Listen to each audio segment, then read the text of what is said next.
जय श्री श्याम सभी श्याम प्रेमियों को। तो चलिए श्रीमद् भागवत गीता के चौथे अध्याय का महात्म्य सुनते हैं।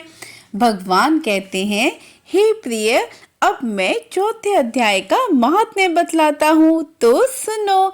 भागीरथी के तट पर वाराणसी बनारस नाम की एक पुरी है, जहाँ विश्वनाथ जी के मंदिर में भरत नाम के एक योगनिष्ठ महात्मा रहते थे, जो प्रतिदिन आत्मचिंतन में तत्पर हो आदर पूर्वक गीता के चतुर्थ अध्याय का पाठ किया करते थे। उसके अभ्यास से उनका अंतःकरण निर्मल हो गया था। वे शीत उष्ण आदि द्वंद्वों से कभी व्यतीत नहीं होते थे। एक समय की बात है, वे तपोवन नगरी की सीमा में स्थित देवताओं का दर्शन करने की इच्छा से भ्रमण करते हुए नगर से बाहर निकल गए। वहां बेर के 2 वृक्ष थे, उन्हीं की जड़ों में वे विश्राम करने लगे। एक वृक्ष की जड़ में उन्होंने अपना मस्तक रखा था और दूसरे वृक्ष के मूल में उनका एक पैर टिका हुआ था। थोड़ी देर बाद जब वे तपस्वी चले गए, तब बेर के वे दोनों वृक्ष 5 ही 6 दिन के भीतर सूख गए। उनमें पत्ते और डालियां भी नहीं रह गई। तत्पश्चात वे दोनों वृक्ष कहीं ब्राह्मणों के पवित्र गृह में 2 कन्याओं के रूप में उत्पन्न हुए। वे दोनों कन्याएं जब बढ़कर 7 वर्ष की हो गईं, तब एक दिन उन्होंने दूर देशों से घूमकर आते हुए भरत मुनि को देखा और उनको देखते ही वे दोनों उनके चरणों में पड़ गईं और मीठी वाणी में बोली, हे मुनि, आपकी कृपा से हम दोनों का उद्धार हुआ है। हमने बेर की योनि त्याग कर मानव शरीर प्राप्त किया है। उनके इस प्रकार कहने पर मुनि को बड़ा विस्मय हुआ। उन्होंने पूछा, पुत्रियों, मैंने कब और किस साधन से तुम्हें मुक्त किया था? साथ ही ये बताओ कि तुम्हारे बेर के वृक्ष होने में क्या कारण था, क्योंकि इस विषय में तो मुझे कुछ भी ज्ञात नहीं है।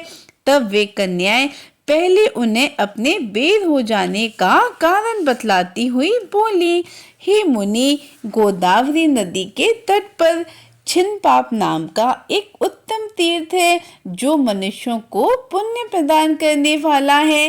वे पावनता की चरम सीमा पर पहुंचा हुआ है। उस तीर्थ में सत्यतपा नाम की एक तपस्वी बड़ी कठोर तपस्या कर रहे थे। वे ग्रीष्म ऋतु में प्रज्वलित अग्नियों के बीच में बैठते थे। वर्षा काल में जल की धाराओं से उनके मस्तक के बाल सदा भीगे रहते थे तथा जाड़े के समय जल में निवास करने के कारण उनके शरीर में हमेशा रोंगटे खड़े रहते थे। वे बाहर भीतर से सदा शुद्ध रहते, समय पर तपस्या करते तथा मन और इंद्रियों को संयम में रखते हुए परम शांति प्राप्त करके आत्मा में ही रमण करते थे। वे अपनी विद्वता के द्वारा जैसे व्याख्यान करते थे, उसे सुनने के लिए साक्षात ब्रह्मा जी भी प्रतिदिन उनके पास उपस्थित होते थे और प्रश्न करते थे। ब्रह्मा जी के साथ उनका संकोच नहीं रह गया था, अतः उनके आने पर वे सदा तपस्या में मग्न रहते थे। परमात्मा के ध्यान में निरंतर संलग्न रहने के कारण उनकी तपस्या सदा बढ़ती रहती थी। सत्य तपा को जीवन मुक्त के समान मानकर इंद्र को अपने समृद्धिशाली पद के संबंध में कुछ भय हुआ। तब उन्होंने उनकी तपस्या में सैकड़ों विघ्न डालने आरंभ किए। अप्सराओं के समुदाय से हम दोनों को बुलाकर इंद्र ने इस प्रकार आदेश दिया, तुम दोनों उस तपस्वी की तपस्या में विघ्न डालो, जो मुझे इंद्र पद से हटाकर स्वयं स्वर्ग का राज्य भोगना चाहते हैं। इंद्र का ये आदेश पाकर हम दोनों उनके सामने से चलकर गोदावरी के तीर पर, जहाँ वे मुनि तपस्या कर रहे थे, आ गए। वहाँ मंद एवं गंभीर स्वर से बजते हुए मृदंग तथा मधुर वेणुनाद के साथ हम दोनों ने अन्य अप्सराओं के सहित मधुर स्वर में गाना आरंभ कर दिया। इतना ही नहीं, उन योगी महात्माओं को वश में करने के लिए हम लोग स्वर, ताल और लय के साथ नृत्य भी करने लगी। बीच बीच में जरा जरा सा आंचल खिसकने पर उन्हें हमारी छाती भी दिख जाती थी। हम दोनों की उन्मत्त गति काम भाव का उद्दीपन करने वाली थी, किंतु उसने उन निर्विकार चित्त वाले महात्मा के मन में क्रोध का संचार कर दिया। तब उन्होंने हाथ से जल छोड़कर हमें क्रोधपूर्वक श्राप दे दिया। अरे, तुम दोनों गंगा जी के तट पर बेर के वृक्ष हो जाओ। यह सुनकर हम लोगों ने बड़ी विनय के साथ कहा, महात्मा, हम दोनों तो पराधीन थी, अतः हमारे द्वारा जो दुष्कर्म बन गया है उसे आप हमें क्षमा करें। ऐसा कहने पर हमने मुनि को प्रसन्न कर दिया। तब उन पवित्र चित्त वाले मुनि ने हमारी शापोद्वार की अवधि निश्चित करते हुए कहा कि भरत मुनि के आने तक तुम यहाँ पर शाप लागू रहेगा।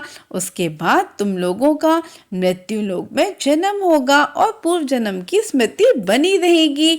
मुनि, जब आप हम दोनों के पास बेर के वृक्ष के रूप में खड़े थे, उस समय आपने हमारे समीप आकर गीता के 4 अध्याय का जप करते हुए हमारा उद्धार किया था, अतः हम आपको प्रणाम करते हैं। आपने केवल श्राप से ही नहीं, इस भयानक संसार से भी गीता के 4 अध्याय के पाठ के द्वारा हमें मुक्त किया था।